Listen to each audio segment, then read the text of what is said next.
Okay, so when we have planets in conflicting signs, right? Planets that have different needs, and planets in different signs that have different needs, right? Like the signs signify certain personality traits that we need to express in order to be fully satisfied. So if you have planets in signs that have conflicting needs, like for instance, Aries and Taurus, right? Taurus is very steady. It likes long-term commitment. It likes routine.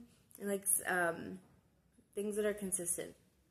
Aries is a lot more, I was going to say erratic, but I think that's just because I don't really have Aries placements. I have Taurus placements, so it seems erratic to me, but it's not erratic. Aries is very independent. It wants to do its own thing.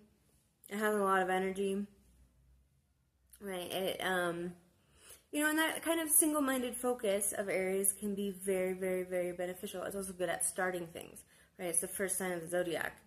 It represents the spring when things like really first start growing, like that ability to sort of like break out of the frozen ground in the spring. That's a lot of energy. So when we have conflicting planets like that, the best thing to do is to do some thinking on the needs that are signified by that sign. Like, what needs do you have?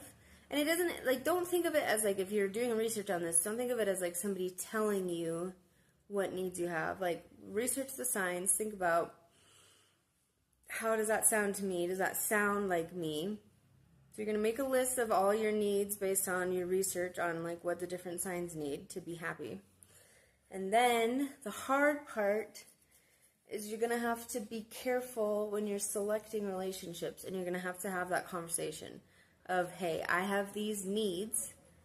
Can you realistically fulfill all these needs? And honestly, that's a really tough process. I'm not very good at that, to be quite frank. But this is advice that I've heard that makes a lot of sense. So, and if you have Aries placements, you're going to be brave enough to do that. So, in general, you're going to be brave enough to do that. So, that would be the ideal thing you can do, right?